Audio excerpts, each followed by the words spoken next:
Hallelujah. प्रभूची स्तुती असो.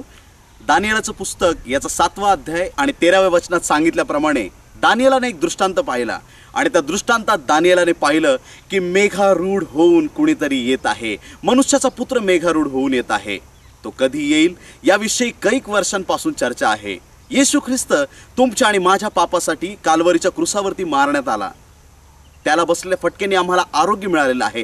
त्याने सांडलेल्या रक्ताद्वारे तुमची आणि माझी पातकं धुण्यात आलेली आहेत आणि तुम्हाला आणि मला स्वर्गात जाण्याचा अधिकार अर्थात तारण मिळालेला आहे.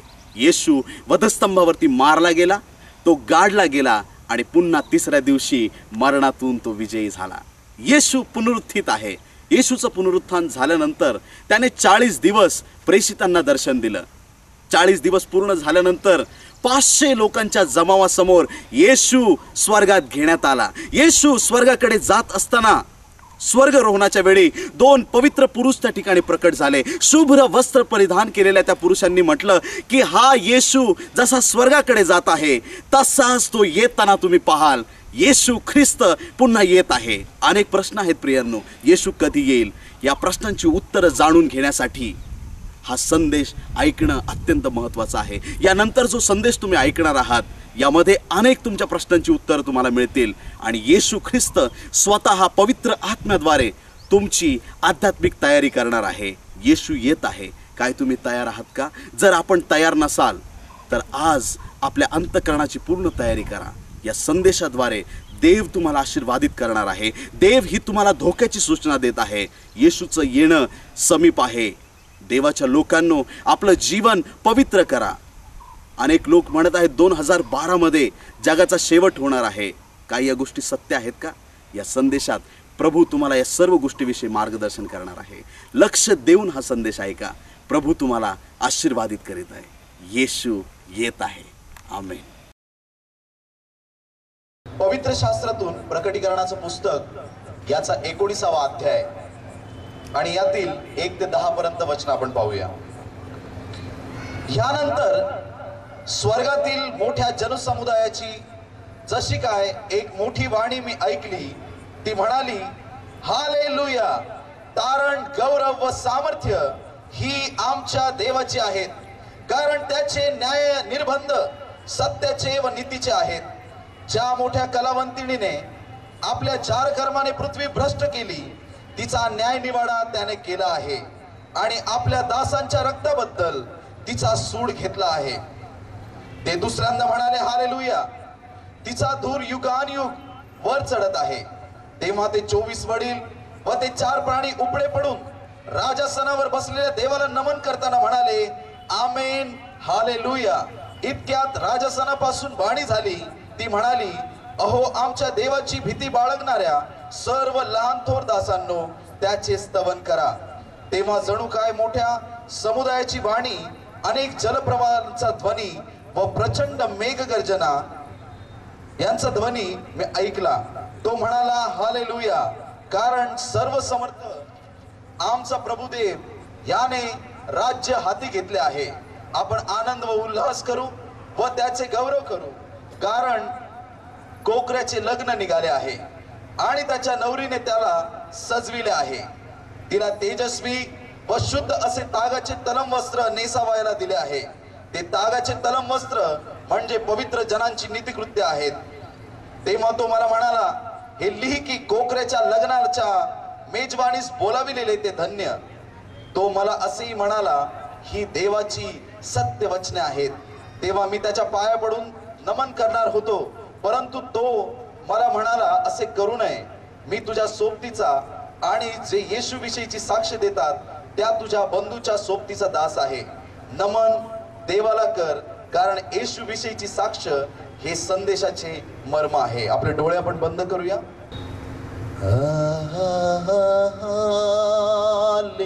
हालेलुया,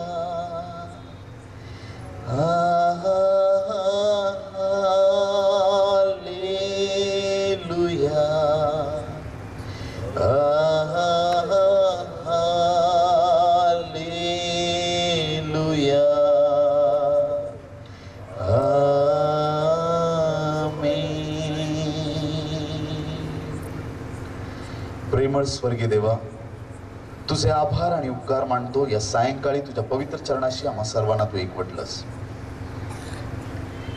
तुझ्या नावाला धन्यवाद देतो प्रभू.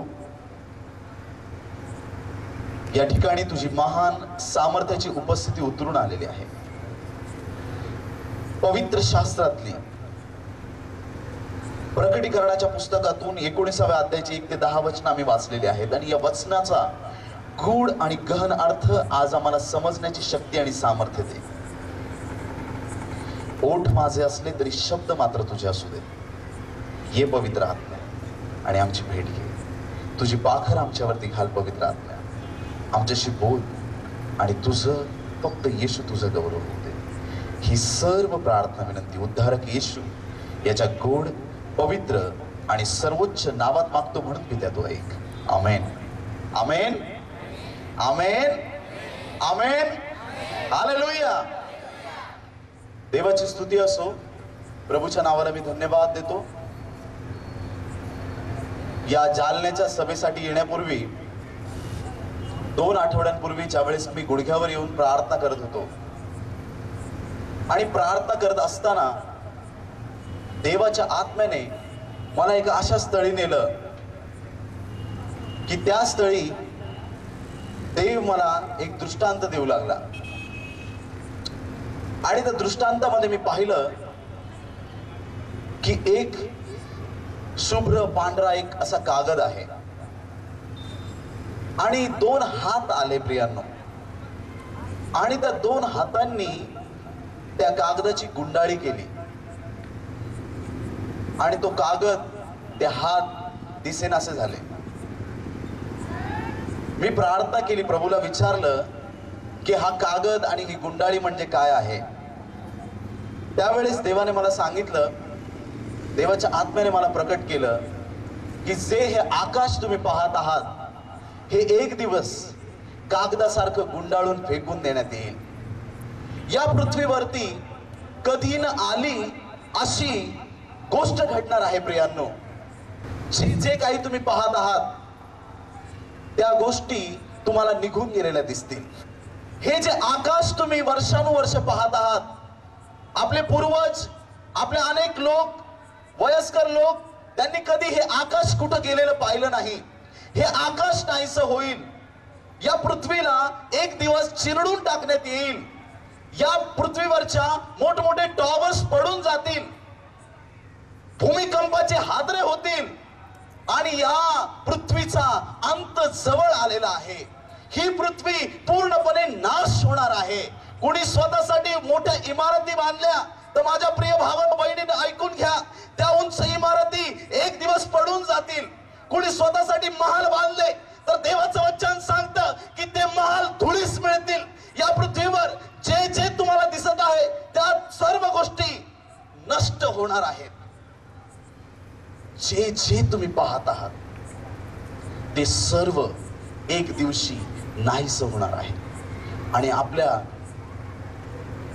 जे जीवनात आपण अनुभवलं, पाहिलं, या गोष्टी ज्यावेळेस घडतील त्यावेळेस अत्यंत शोकाकुल परिस्थिती या जगामध्ये असेल. सुनामी येईल, 1000 फूटच्या लाटावरती उडतील, भूमिकंपाचे हादरे, लाव्हारस बाहेर पडेल आणि देव या पृथ्वीला चिरडून टाकणार आहे. हालेलुया म्हणाल का कोणी? हे मी सांगत नाही, हे पवित्र शास्त्र सांगतं. या पवित्र शास्त्रात लिहिलेल्या प्रत्येक गोष्टी पूर्ण झालेल्या आहेत.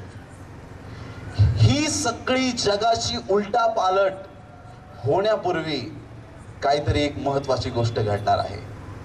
ती महत्वाची गोष्ट म्हणजे येशू येत आहे. हालेलुया. येशू येत आहे. येशू मेघारूढ होऊन त्याच्या लोकांना वाचवण्यासाठी येत आहे.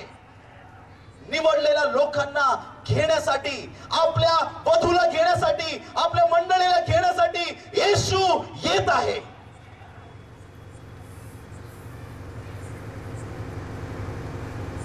हजारो वर्षापूर्वी सांगून ठेवलं, पहा एक कुमारी गर्भवती होईल, तिला पुत्र संतान होईल,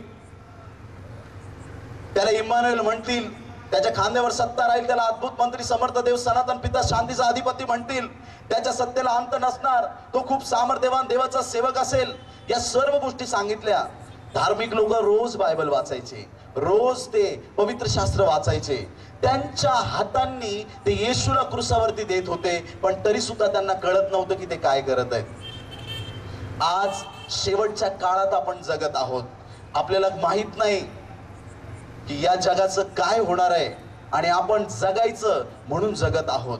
माझ्या भावांनो, बहिणींनो, हा सावधानतेचा इशारा आहे. या मीटिंगचं आयोजन याच कारणासाठी केलेलं आहे की आपल्याला कळावं की येशू ख्रिस्त येत आहे. या जगाचा शेवट जवळ आलेला आहे. या सगळ्या बायबलच्या संकल्पना आहेत. कुणी खगोलशास्त्रज्ञ, ज्योतिष शास्त्रज्ञ, अनेक लोक सांगतात 2012 साली हे जग उडणार आहे. ऐकलं का कोणी? कोणी ऐकलं? हा, बरेच हात वरती येत आहेत. 2012 साली जग बुडेल का, हे शास्त्र काय सांगतंय? माझं ओपन चॅलेंज आहे प्रियांनो, या गोष्टीला देवाचा अभिषिक्त दास या नात्याने या गोष्टीला मी ओपन चॅलेंज करतो की 2012 साली या जगाचा शेवट होणारच नाही. Hallelujah, praise the Lord. एक ना एक शब्द जो या शास्त्रात लिहिलाय, बरेच शास्त्र आहेत, भौतिकशास्त्र, रसायनशास्त्र, अंकशास्त्र, फलानशास्त्र, बरेच शास्त्र आहेत, पण पवित्र शास्त्र एकच आहे. पवित्र शास्त्र एकच आहे. 40 संदेष्टांनी हे 66 पुस्तकं लिहिलेले आहेत. किती संदेष्टांनी? 40 संदेष्टांनी हे बायबल लिहिलंय. मोशेने 5 ग्रंथ लिहिले.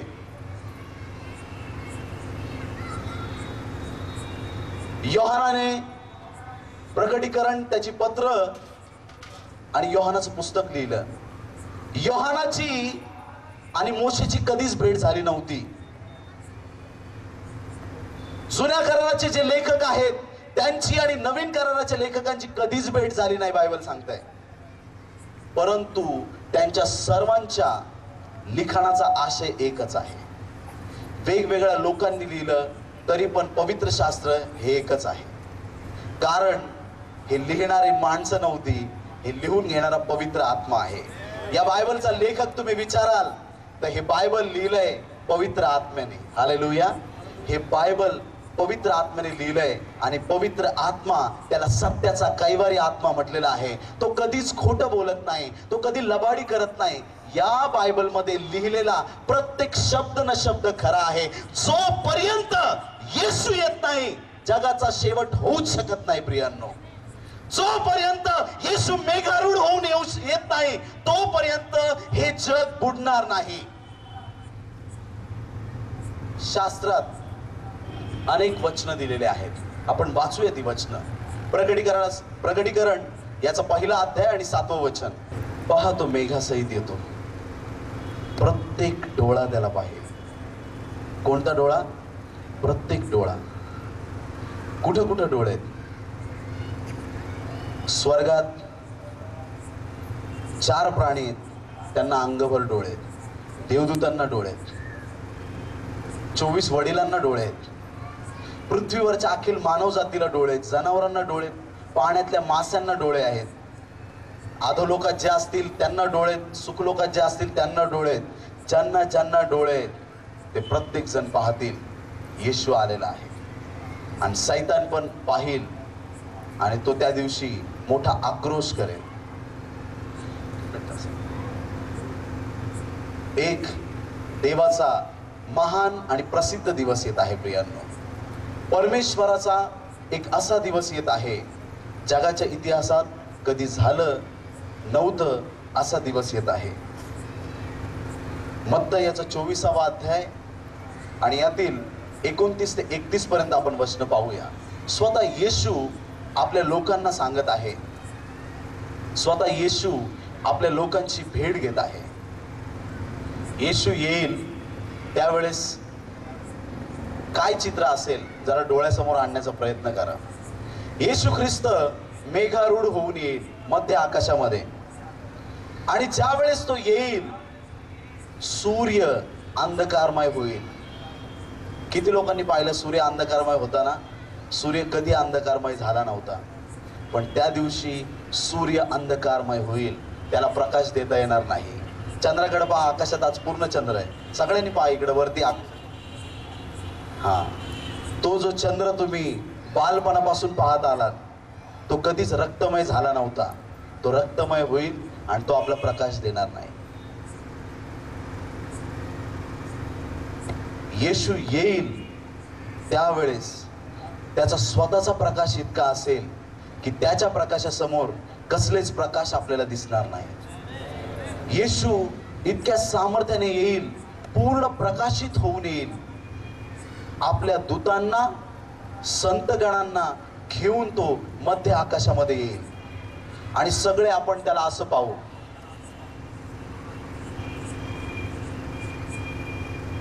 लहान मुलं कदाचित पतंग उडवत असतील आकाशात आणि अचानक वातावरण बदलेल, कारण सांगितलंय बायबलमध्ये की तो अचानक येईल.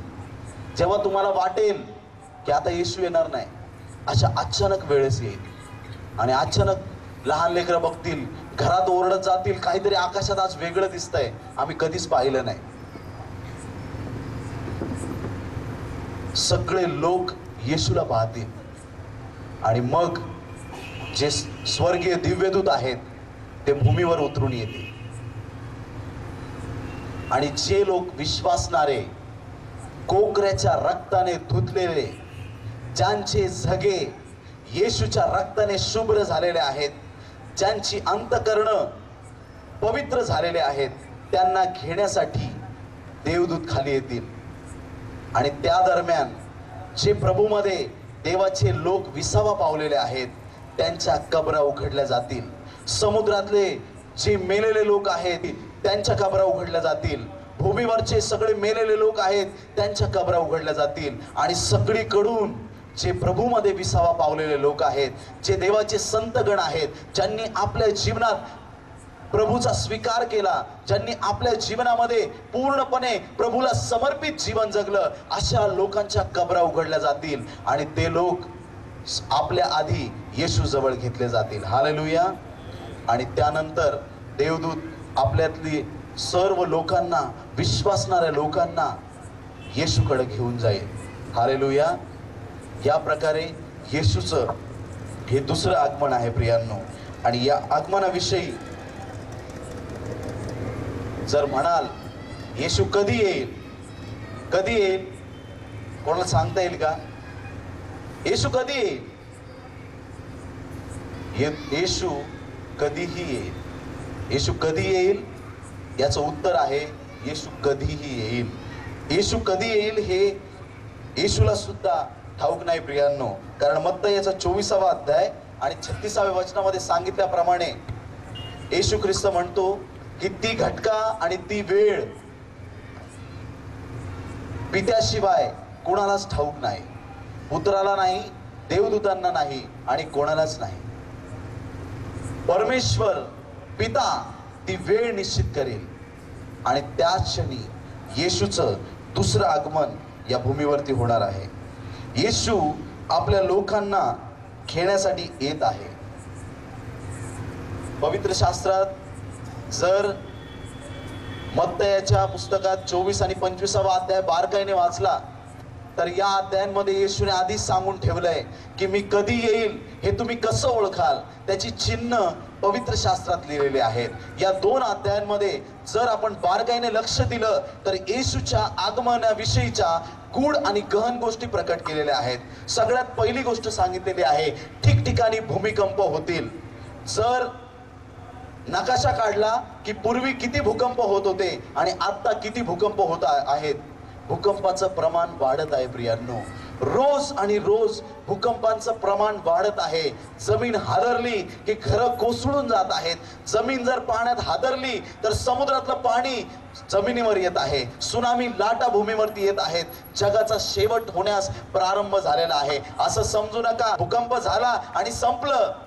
प्रभूचं वचन सांगतं ही तर केवळ सुरुवात आहे. जे तुम्ही पाहत आहात ही सर्व, हे भूकंप, हे सुनामी, ही फक्त एक सुरुवात आहे, ही एक झलक आहे. आता खरा जो नाश आहे तो इथून पुढे सुरू झालेला आहे प्रियांनो. येशूचं येणं समीप आहे, ही चिन्ह पूर्ण होत चाललेली आहेत. त्यानंतर बायबलचं वचन सांगतं, राज्य राज्यावर आणि राष्ट्र राष्ट्रावर उठेल. आमेन. मी नाही म्हणत, पवित्र शास्त्र सांगतं. घरात भाऊ भावाचं भांडण आहे प्रियांनो. सख्खे दोन भाऊ एकमेकाचा जीव घ्यायला उठलेत. मी काय चुकीचं बोलतोय? सख्खे भाऊ एकमेकांना मारायला उठलेत. सासू सुनेचं काही केल्या पटत नाही. सासू सुनेविरुद्ध आणि सून सासू विरुद्ध. बापाचं आणि मुलाचं पटत नाही, नवरा बायकोचं पटत नाही.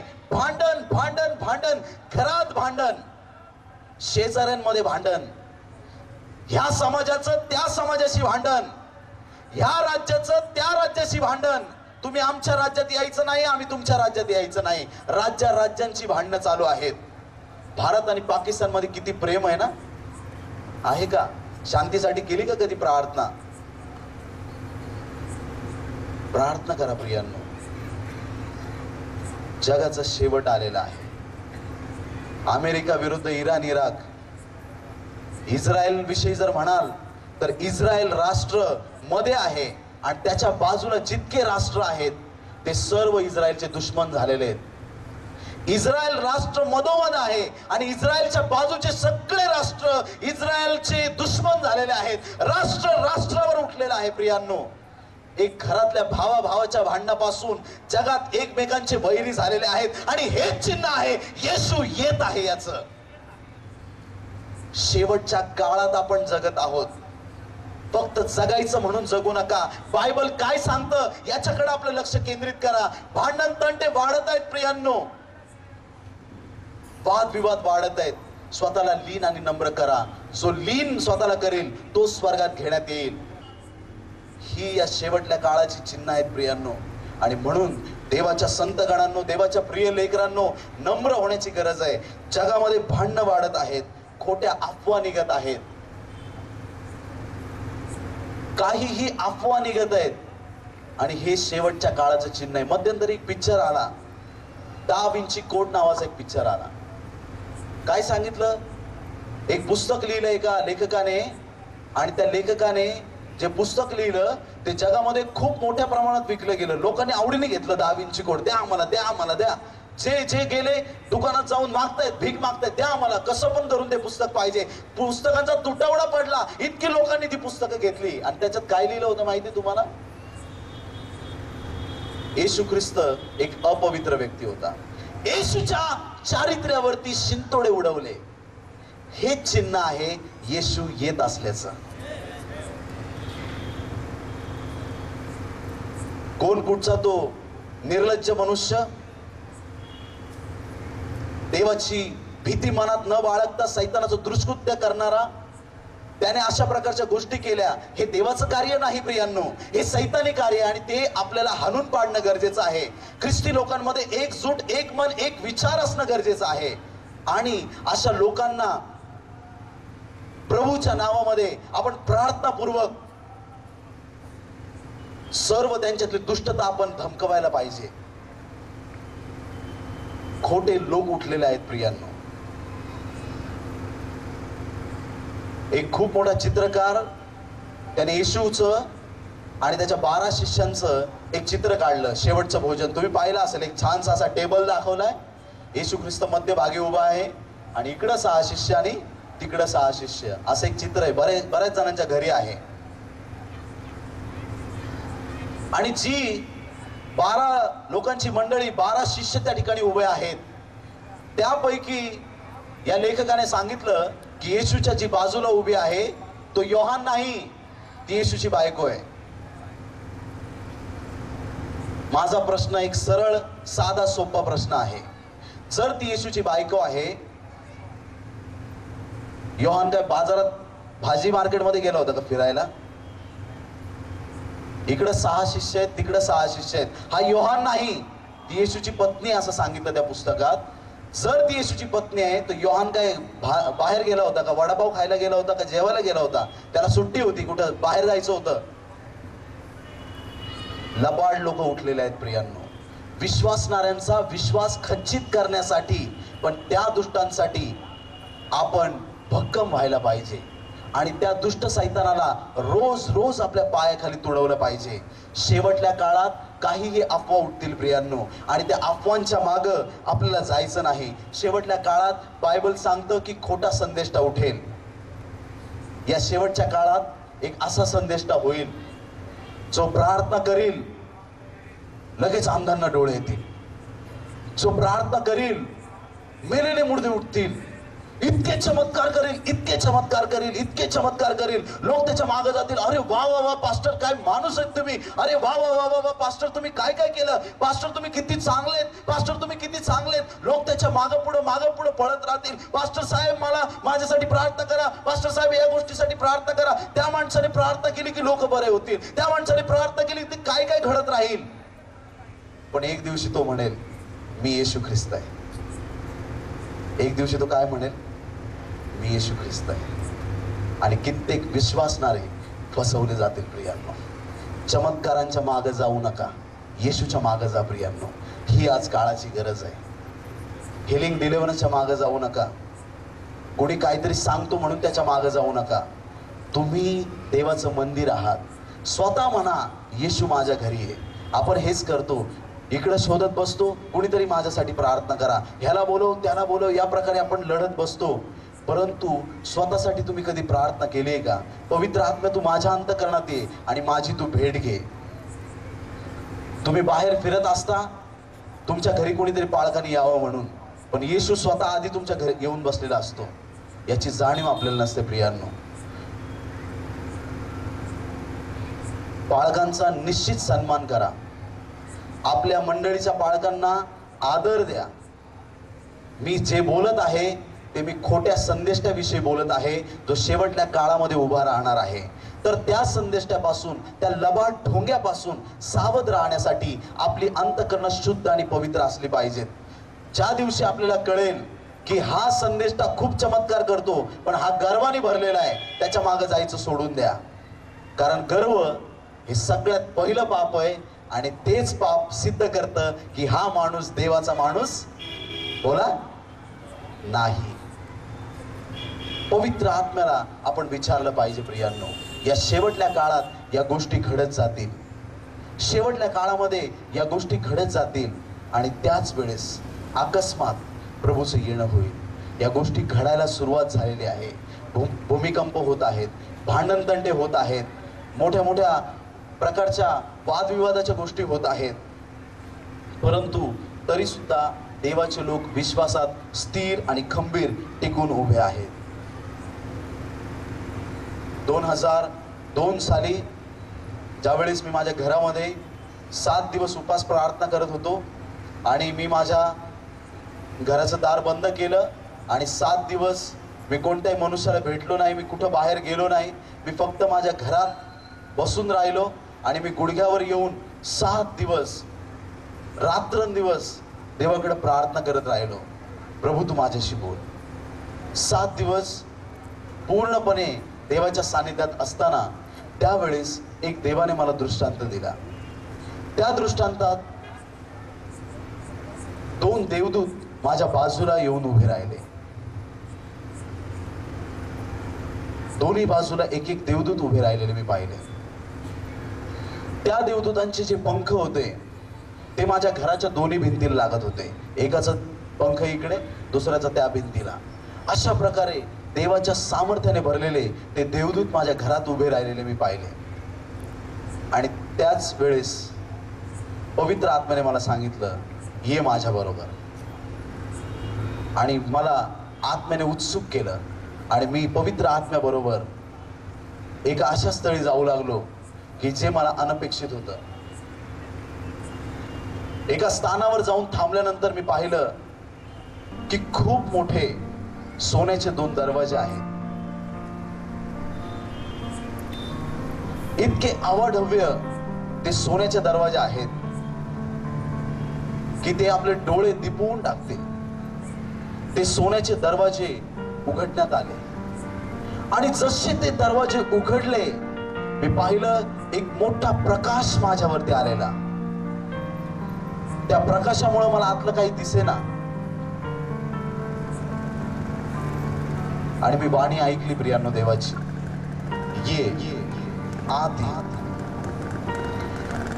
त्या द्वारातून आत आल्याबरोबर त्या द्वाराच्या एका बाजूला एक घोडा उभा राहिलेला मी पाहिला. तो घोडा इतका सजवला होता, इतका सुंदर तो घोडा होता आणि तो सजून पूर्णपणे तयारीने तो घोडा उभा आहे. मी पवित्र आत्म्याने विचारलं, हा घोडा कशासाठी? हा घोडा इतका सजलाय, किती छान त्याला सुंदर सजवलंय, पाहून एकदम मन भरून आलं. इतकं सुंदर त्याला सजवलेलं होतं. आणि हा घोडा कुठं चाललाय?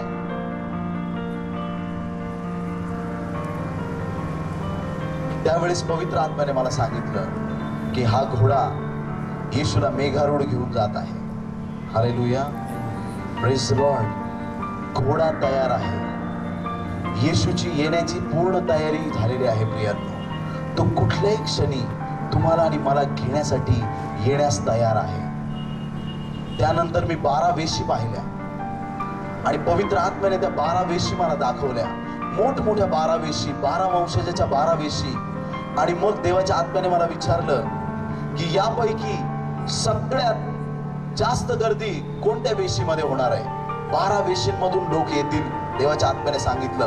आणि सगळ्यात जास्त गर्दी जी वेश यहुदा वंशाची होती त्या वेशीमधून लोकांची गर्दी जास्त राहणार आहे. Hallelujah, praise the Lord. त्याचं कारण असं आहे की येशू ख्रिस्त हा यहुदा वंशातून जन्मी आला आणि आपण येशूची लेकरं, आपण सुद्धा यहुदी झालेलो आहोत. हालेलुया.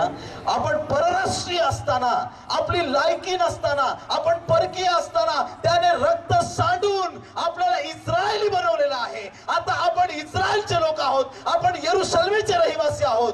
तुम्ही आणि मी या जगाचे नाही. नीट ऐका देवाच्या लोकांनो, हे माझं ते माझं. या जगात कुणी काही आणलं नाही, या जगातून कुणी काही घेऊन जाणार नाही. जातील ती फक्त तुमची कर्म तुमच्या बरोबर जातील. जातील ती फक्त तुमची धार्मिकता तुमच्या बरोबर जाईल आणि तीच धार्मिकता तुमचे वस्त्र बनतील. हालेलुया.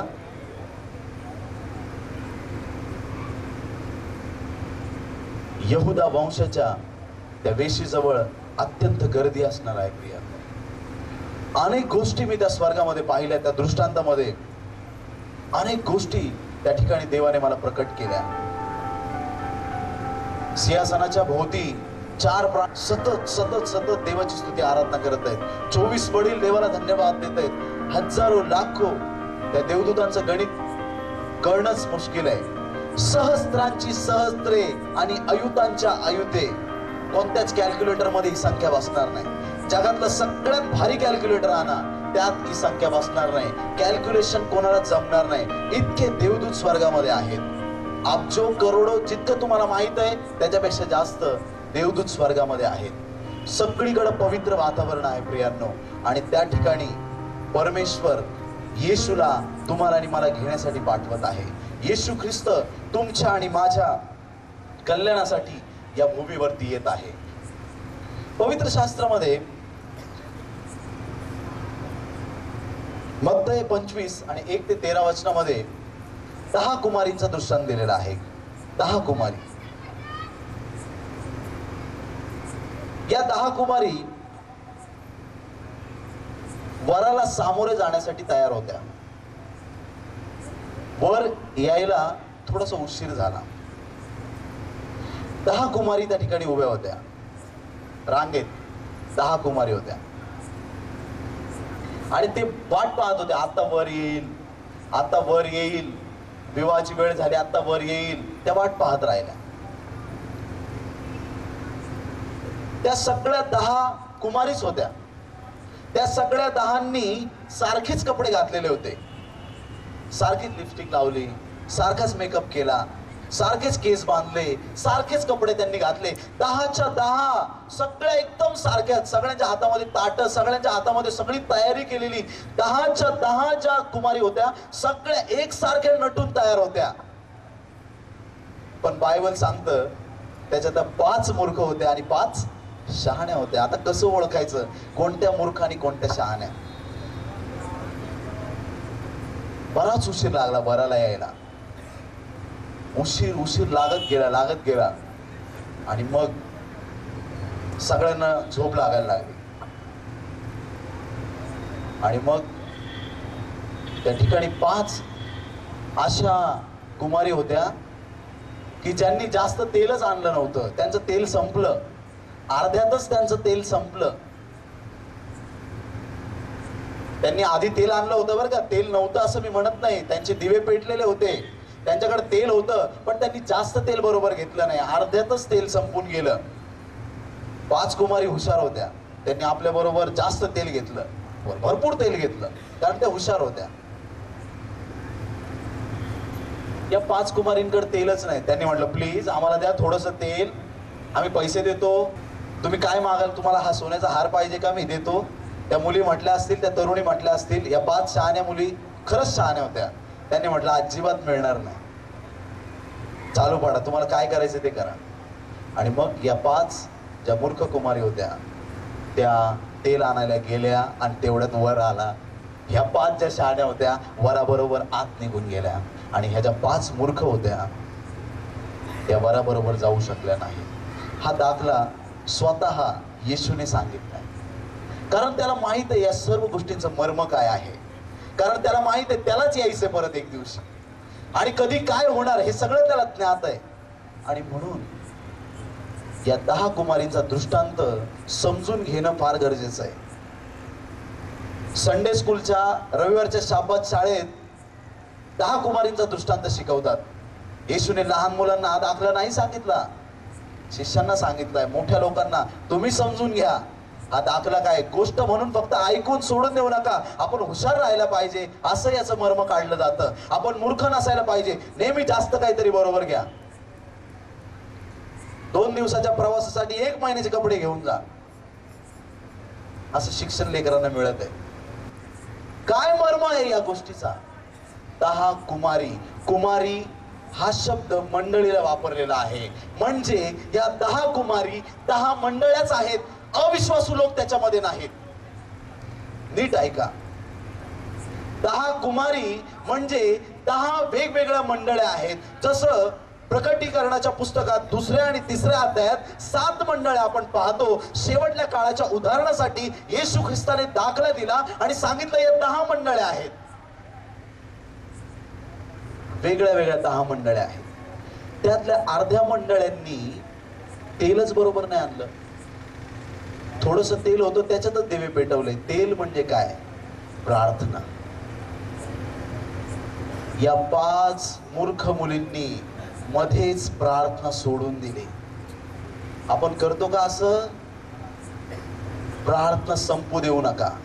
जोपर्यंत स्वर्गात पोहोचत नाही तोपर्यंत प्रार्थना थांबू देऊ नका. जोपर्यंत येशू येत नाही तोपर्यंत मागायचं थांबू नका. प्रार्थनेत तत्पर राहा. प्रभूशी चांगले संबंध ठेवा. तेल संपणं म्हणजे देवाचा अभिषेक निघून गेल्यासारखं आहे. तेल संपणं म्हणजे जीवनातून आशीर्वाद निघून गेल्यासारखं आहे. तेल संपणं म्हणजे देवाबरोबर असलेला समेट तोडून टाकणं आहे. तेल संपणं म्हणजे देवाचा हात झटकून देणं आहे. तेल संपणं म्हणजे आपल्या जीवनामध्ये पापाच्या अधीन होण्यासारखं आहे. आणि धार्मिक लोक शेवटच्या काळात पापाच्या अधीन होतील असं या वचनांमध्ये सांगितलेलं आहे. प्रियांनो, चांगले विश्वासदार लोक देवाचा हात सोडून देतील. प्रभू प्रभू म्हणणारे लोक एक दिवशी अचानक पापात पडतील. पण जे शेवटपर्यंत टिकून राहतील, नीट ऐका देवाच्या लोकांनो, जे शेवटपर्यंत टिकून राहतील त्यांनाच, फक्त त्यांनाच जीवनाचा मुकुट देण्यात येईल. आणि तेच लोक येशूची वधू म्हणून स्वीकारले जातील. आणि म्हणून बायबल सांगतं, प्रभूजी प्रभूजी म्हणणाऱ्या प्रत्येकाचा. काही लोक सांगतात, तुम्ही आम्हाला काय प्रार्थना करायला सांगताय? माझे वडील पाळक होते, माझे आजोबा पाळक होते, अरे ते जातील स्वर्गात, तुझं काय? तू राहशील ना इथंच. तारण हे सामूहिक नाही, तारण हे वैयक्तिक आहे. ग्रुपचं साल्वेशन नसतं. Salvation is a personal thing, वैयक्तिक गोष्ट आहे. आणि म्हणून ज्याने त्यानं आपलं तारण साधून घ्यावं प्रभूजी प्रभूजी म्हणणाऱ्या प्रत्येकाचा प्रवेश स्वर्गाच्या राज्यात होणार नाही. प्रभू मी प्रार्थना केली, कॅन्सर बरा झाला. अरे तुला लागलाय तो कॅन्सर. आता तुझ्या अंतःकरणाला कॅन्सर लागलाय, तुझ्या अंतःकरणात गाठी झाल्यात कॅन्सरच्या, तुला ते रोग जडले सगळे. प्रभू मी प्रार्थना केली, काय माझा संदेश झाला. अरे ज्याला तू संदेश सांगितला ते स्वर्गात गेले, तू खाली राहिलास ना बाळा. दुसऱ्यांना सांगणं सोपं आहे प्रियांनो, दुसऱ्यांना बोलणं सोपं आहे, स्वतःचं वैयक्तिक जीवन पवित्र असणं गरजेचं आहे. बरेच लोक आपल्या जीवनात सगळं करतात, वाईट साईड सगळं करतात, आणि आपल्या समोर कोणी वाईट आला आणि त्याला सांगतात हे अजिबात असं करायचं नाही, आणि त्याची वाईट कामं चालूच आहेत. ज्या वेळेस कोणी पाहत नसतं त्यावेळेस येशू पाहत असतो प्रियांनो. प्रत्येकाला स्वर्गात गेल्यानंतर देवाला जाप द्यायचा आहे. ज्या वेळेस न्याय होईल, दुसरा सर्वसामान्य न्याय होईल, त्या न्यायामध्ये असे सगळे लोक उभे राहतील ज्यांनी खूप प्रार्थना केल्या, आणि मग ते प्रभू समोर असे उभे राहतील, आणि मग समोर देवाचं सिंहासन असेल, आणि सिंहासनावर बसलेला परमेश्वर म्हणेल काय रे तू काय केलं. प्रभू मी प्रार्थना केल्या, मी भूतं काढली, मी अन्य भाषा बोललो, मी काय काय केलं, मी मीटिंग घेतल्या, मी बरंच काय काय केलं देवा. मी चर्चला डोनेशन दिलं, ती चर्चची भिंत पडली होती मी बांधून काढली देवा. चर्चला वेदी नव्हती मी वेदी दिली, चर्चमध्ये वाद्य नव्हतं मी वाद्य दिलं, मी असं केलं देवा, मी तसं केलं. मग देव म्हणाल एक मिनिट जरा तुझी बडबड बंद कर. लगेच देवदूताला सांगेल जरा सीडी प्लेअर ऑन कर रे, जरा याची लाईव्ह बघूया आपण. प्लेचं बटन चालू, सीडी टाकण्यात येईल आणि सगळ्या लोकांसमोर दाखवण्यात येईल, बघ तू काय करत होता. प्रभूला कोणीच जाब विचारू शकणार नाही. एक दिवशी आपल्या प्रत्येकाला देवासमोर उभं राहायचंय. आपली गुप्त पातकं एक दिवशी सगळ्यांसमोर उघडी होणार आहेत. हे मी सांगत नाही, हे बायबल सांगत आहे. देव एकेकाचा झाडा घेणार आहे एक दिवशी, आणि म्हणून देवाच्या प्रिय लोकांनो स्वतःला पवित्र करा. लोकांना दिसावं म्हणून नाही, आपल्या गुप्त देशी पित्याला कळावं, आपल्या स्वर्गीय बाप्पाला कळावं म्हणून आपलं जीवन पवित्र करा. गर्वाने फुगून जाऊ नका, एकमेकांचा द्वेष करू नका, एकमेकांवर प्रीती करा. 3 गोष्टी येशूने सांगितल्या, विश्वास, आशा आणि प्रीती. 3 गोष्टीमध्ये सर्वश्रेष्ठ काय आहे? प्रीती. कारण देव प्रीती आहे. तुम्ही देवच तुमच्यामध्ये नाही, त्याच्यात प्रीती नाही, त्याच्यामध्ये देव नाही. प्रीती कधी रुसत नाही, प्रीती फुगत नाही, बढाई मारत नाही, गैरशिस्त वागत नाही. प्रीती कधी कोणाचा हेवा करत नाही, कधी कोणाला कमी लेखत नाही. प्रीती सर्वदा लीन आणि नम्र राहते.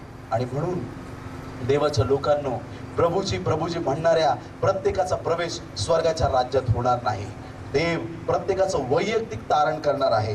देव प्रत्येकाला आपल्या वैयक्तिक जीवनाप्रमाणे तो तारण देणार आहे. तारण कोणाचं होऊ शकतं, हा जर प्रश्न आपण आज आपल्या अंतःकरणाला विचारला, येशू आला त्याच्याबरोबर कोण जाऊ शकतं? जर तो पूर्वी खूप मोठा लुटारू असेल आणि त्याने आपलं जीवन येशूला दिलं तरी तो स्वर्गात जाऊ शकतो. जर एखादा महापापी असेल पण त्याने आपलं जीवन येशूला दिलं तरी तो स्वर्गात जाऊ शकतो. एखादी व्याभिचारिणी असेल, तिने जर आपलं जीवन येशूला दिलं तरी ती स्वर्गात जाऊ शकते. एकदा येशूला आपलं जीवन दिल्यानंतर पुन्हा त्या जीवनात कुठल्याही प्रकारचं पाप नसावं, ते जीवन पवित्र असावं. काही लोक रोज म्हणतात देवाला, देवा आज नंतर मी पाप करणार नाही. परत पाप करून घरी येतो आणि परत देवाला सांगतो, देवा मी आज नंतर पाप करणार नाही.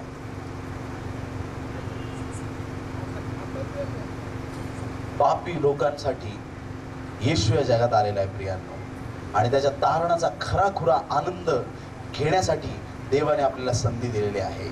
वेळ गेलेली नाही, कृपेचा काळ आहे, मंडळांचा काळ आहे. हा काळ अचानक थांबणार आहे. येशू मेघारूढ होऊन येईल, कृपा थांबेल आणि न्याय सुरू होईल, न्यायाचा समय चालू होईल. आणि म्हणून कृपेच्या काळामध्ये स्वतःचं तारण साधून घ्या प्रियांनो. चोर लुटारू देखील स्वर्गाच्या राज्यात जात आहेत. मोठे मोठे गुंड ज्यांनी वाईट प्रवृत्तीने जीवन जगलं त्यांना परमेश्वर बदलत आहे. येशू ज्यावेळेस वधस्तंभावरती होता त्याच्या 2 बाजूला 2 चोर होते.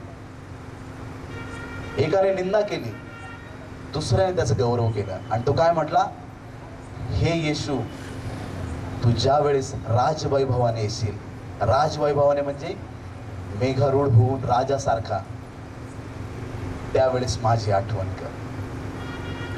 एका चोराला सुवार्थ कळलेली आहे, त्याला कळालं की हा तारणारा आहे आणि मग ही गोष्ट तर निश्चित आहे, ज्यावेळेस येशू येईल त्या चोराची पहिली कबर उघडली जाईल. हालेलुया. कारण ते प्रॉमिस आहे, टायअप झालेलं आहे. येशूने 2000 वर्षापूर्वी रक्ताने सही करून त्याला दिलंय, हे घे, तुला घ्यायला येतोय मी. हालेलुया. Praise the Lord. त्या चोराची कबर उघडेल. प्रभूमध्ये जितके विसावा पावलेले लोक आहेत त्यांच्या कबरा उघडतील आणि ते सर्व लोक येशू बरोबर स्वर्गात नेण्यात येणार आहेत. प्रियांनो, पहिले थेसलनी 4 अध्याय 16 आणि 17 वचनाप्रमाणे प्रभूमध्ये विसावा पावलेल्या या सर्व लोकांना प्रभू परमेश्वर घेण्यासाठी येत आहे. आपण वाचूया पहिले करिंथ याचा 15वा अध्याय आणि 52वे वचन. अचानक येशूचं येणं झाल्यानंतर आपण बदलून जाऊ. आपलं जे शरीर आहे ते अचानक बदलून जाईल. आपल्याला गौरवी शरीर मिळेल. देवदूतांचं जसं शरीर आहे तसं शरीर आपल्याला मिळेल. क्षणात आणि निमिषात आपण बदलून जाऊ. आपलं रूपांतर होईल आणि या शरीराचं, हे शरीर कसलं आहे, मातीचं शरीर आहे आणि हे मातीचं शरीर जाऊन या मातीच्या शरीराच्या ऐवजी आपल्याला अविनाशी शरीर मिळेल आणि त्या क्षणी आपण स्वर्गात उचलले जाऊ. देवाचे लोक स्वर्गात घेतले जातील. प्रियांनो, जर इथं या ठिकाणी या माईकचा आवाज जर आपल्या कानापर्यंत पोहोचत आहे, जर आपण ख्रिस्ती नसाल तरी सुद्धा हा संदेश आपल्यासाठी आहे. तुम्ही कुणीही असा, पण येशू तुमच्यासाठी मारला गेला आहे. तुमचा धर्म बदलू नका, तुमची जात बदलू नका, तुमचं जीवन बदला. आपलं जीवन येशूला द्या. पवित्र व्हा. येशूच्या बलिदानावरती विश्वास ठेवा. तो मारला गेला, गाडला गेला, पुन्हा 3ऱ्या दिवशी विजयी झाला आणि तो पुन्हा त्याच्या लोकांना घेण्यासाठी येत आहे. सुवार्तेवर विश्वास ठेवा. प्रियांनो, तुम्हाला देखील स्वर्गात जाण्याचा अधिकार आहे. कारण येशू ख्रिस्ताने असं म्हटलं नाही, बायबलमध्ये असं लिहिलेलं नाही, देवाने ख्रिस्ती लोकांवर एवढी प्रीती केली की त्याने आपला एकुलता एक पुत्र दिला. देवाने जगावर एवढी प्रीती केली, जगावर प्रीती केलेली आहे आणि म्हणून या संपूर्ण विश्वाच्या तारणासाठी येशू ख्रिस्त स्वतः या भूमीवरती आला. प्रियांनो, येशू येत आहे. येशू येत आहे. प्रियांनो, त्याच्या दुसऱ्या आगमनासाठी आपण तयार व्हायचं आहे. त्याच्या दुसऱ्या आगमनासाठी आपल्या जीवनाची आपण तयारी करायची आहे. प्रेमळ स्वर्गीय देवा, आम्ही प्रार्थना करतो येशूच्या नावामध्ये. प्रभू परमेश्वरा, ही सर्व पश्चातापी अंतःकरण तू पाहिलेले आहेस. प्रभू परमेश्वरा, सर्व पाप यावेळेस त्या वधस्तंभावरती आम्ही टाकलेली असताना या ठिकाणी उपस्थित प्रत्येक व्यक्तीच्या पातकांची तू क्षमा केलीस. याबद्दल आम्ही तुझे आभार आणि उपकार मानतो. प्रभू येशूने ज्याला पापाची क्षमा केलेली आहे त्या व्यक्तीला इथून पुढे पाप राहिलेला नाही. तो व्यक्ती यानंतर पवित्र झालेला आहे. येशू, आम्ही तुला धन्यवाद देतो. तुझ्या पवित्र रक्ताळलेल्या हाताच्या स्पर्शाद्वारे सर्व पापाची सत्ता निघून गेलेली आहे. देवा, तुझं सामर्थ्य एक एक व्यक्तीवरती उतरून आलेलं आहे. देवाच्या प्रिय लोकांनो, देवाचा अग्नी अभिषेक उतरून आलेला आहे. अनेकांवरती देवाच्या पवित्र आत्म्याचा अग्नी उतरून आलेला आहे. अनेकांना देवाचा अग्नी स्पर्श करीत आहे. Thank you Jesus. हालेलुया. या अग्नीमध्ये दुष्टात्मा निघून चाललेले आहेत. या अग्नीमध्ये दुष्टात्मा निघून चाललेले आहेत. देवाचं सामर्थ्य उतरून आलेलं आहे. प्रियांनो, thank you Jesus, thank you Jesus, thank you Jesus. Hallelujah. अग्नी अग्नी अग्नी सामर्थ्य उतरून आलेलं आहे. प्रियांनो, अनेकांना देवाचा आत्मा स्पर्श करत आहे. Thank you Jesus, thank you Jesus, thank you Jesus. Hallelujah. Thank you Jesus. Hallelujah. धन्यवाद येशू, धन्यवाद येशू. या ठिकाणी असा व्यक्ती आहे की ज्यांना किडनी स्टोनचा त्रास आहे, पटकन आपला हात वर करा. प्रेमळ स्वर्गीय देवा, आम्ही प्रार्थना आणि विनंती करतो, सर्व किडनीतले आजार याच वेळेस येशूच्या नावात निघून जाऊ दे. सर्व किडनी मधले स्टोन येशूच्या नावात याच वेळेस निघून जाऊ दे. ज्यांना हृदयाचा त्रास आहे त्यांनी आपले हात वर करा. येशू नासुरीच्या नावात या सर्व लोकांसाठी मी प्रार्थना आणि विनंती करतो, येशू तुझ्या सामर्थ्याद्वारे सर्व हे वर झालेले हात तू पाहत आहे, एक एक व्यक्तीच्या हृदयाला स्पर्श कर देवा, एक एक व्यक्तीच्या हृदयाला स्पर्श कर येशू. Thank you Jesus, hallelujah. हार्ट मधल्या बॉलला स्पर्श कर येशू, हार्टचे एक एक मसलला स्पर्श कर येशू, हार्टचा ब्लड सप्लाय आशीर्वादित कर येशू. ब्लॉकेज येशूच्या नावात निघून जाऊ दे. ज्यांच्या शरीरावरती गाठ आहे त्यांनी आपला हात वर करा.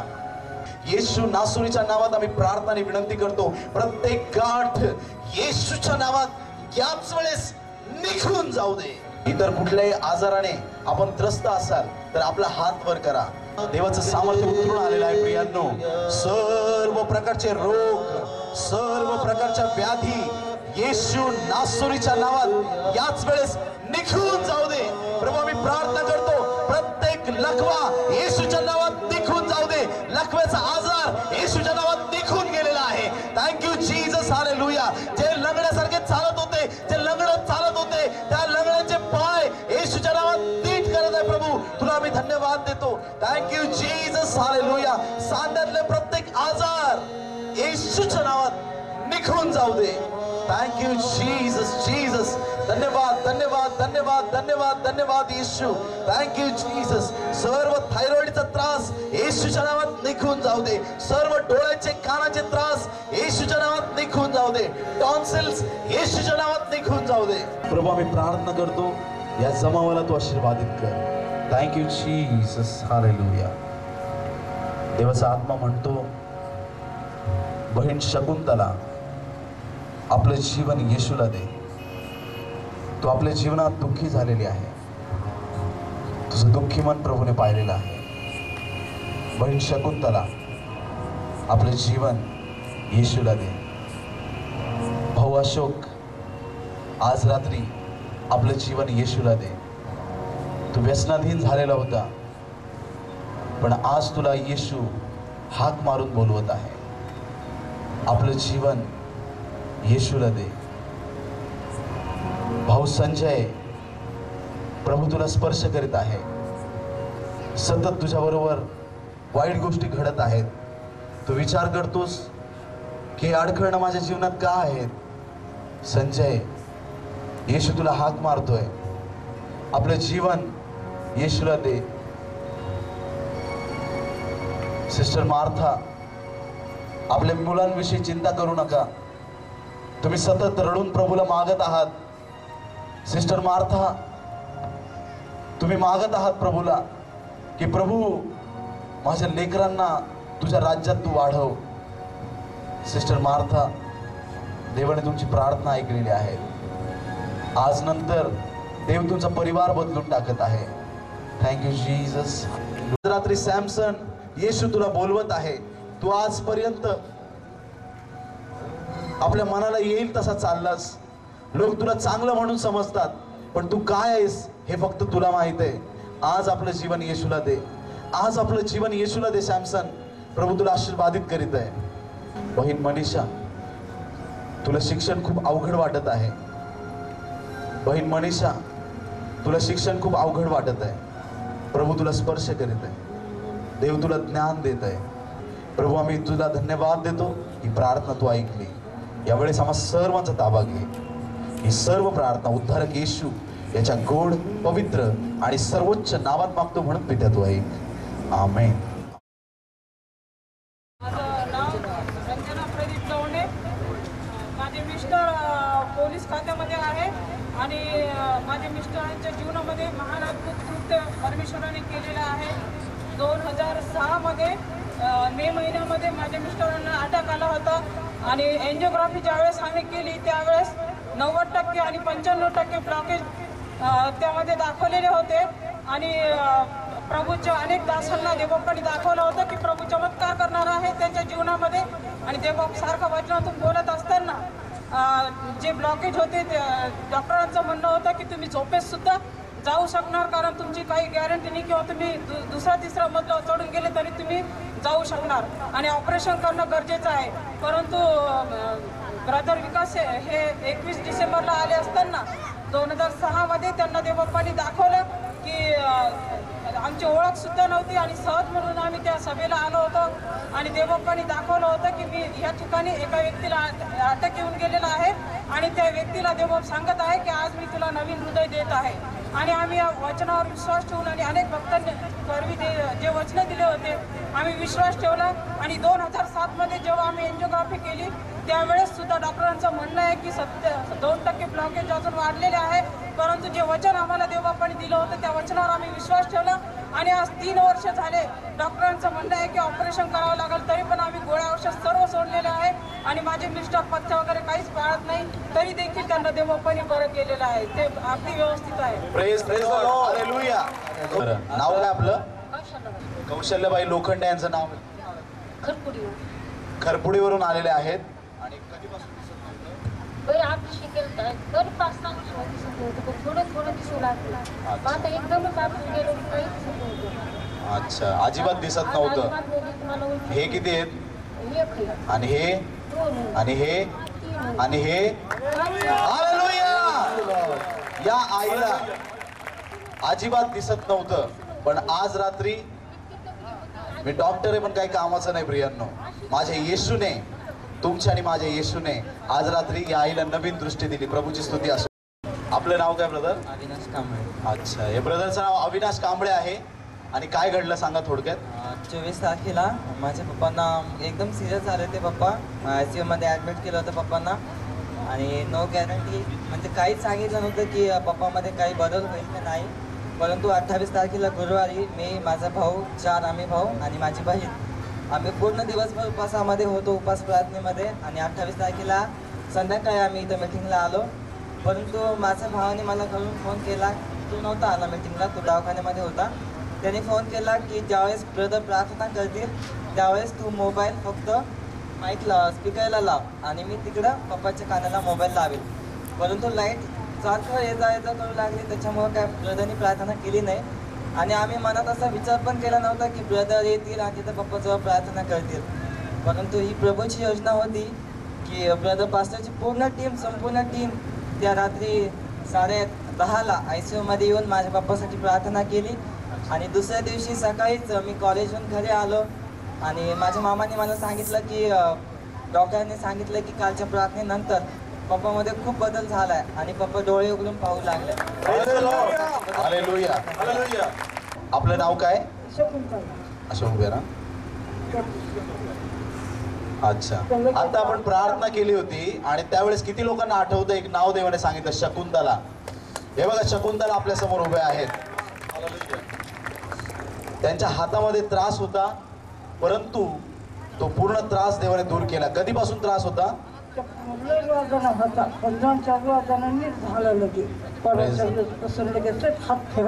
परवाच्या प्रार्थनेपासून त्यांचा हात फिरायला लागला. बऱ्याच वर्षापासून त्रास होता, पण देवाने त्यांना आरोग्य दिलं. प्रभूची स्तुती असो. Praise the Lord. बहीण शकुंतला आता येशूची कन्या आहे. हालेलुया. या आजींचं नाव आहे लतिकाबाई निर्मळ. परवाच्या दिवशी मी डॉक्टरकडे गेले होते, आंबेडकर डॉक्टरकडे. माझ्या डोळ्यात असं चमकल्यावानी होऊ लागलं. डॉक्टरला तपासलं आणि म्हटले तुमच्या डोळ्यात मोतीबिंदू झालाय, ऑपरेशन करावं लागेल. मग मी काल डोळ्यावर हात ठेवला तर आता ते हलत नाही, काय नाही. प्रभूला मान महिमा करून. Praise the lord. हालेलुया. आणि खरोखर त्यांचे डोळे जर तुम्ही पाहिले तर त्यांच्या डोळ्यात मोतीबिंदू अजिबात दिसत नाही. मी एक डॉक्टर आहे, मी पाहू शकतो मोतीबिंदू आहे की नाही. Praise the Lord. डॉक्टरने सांगितलं मोतीबिंदू येशूने काढून टाकला. माझं नाव मथुरा आहे. माझ्या आई तबारकडीला गाठ होती एवढी. किती दिवस झाले मी दवाखान्यात जाईन पण गेलेच नाही दवाखान्यामध्ये. मग मी म्हणलं आता परतल्यामध्ये जा, आता हात ठेवा म्हणे गाठीवर. तर मी हात ठेवला तर नाही नफत झाली. Praise the Lord. नाव सांगा आपलं. माझं नाव सुमनबाई पाटोळे. सुमनबाई पाटोळे त्यांचं नाव आहे. माझी दाढ 15 दिवसापासून दुखत होती. दाढीचा लय त्रास होता मला आणि ते दाढीसाठी मी गोळ्या खाल्ल्या होत्या, पण त्या गोळ्याचं काहीतरी दुसरीकडे ती गाठ उठली होती आणि त्या गाठीसाठी मी खूप प्रयत्न केले. डॉक्टरला दाखवलं, फरक काय पडला नाही. ती अजून सुजत राहायची.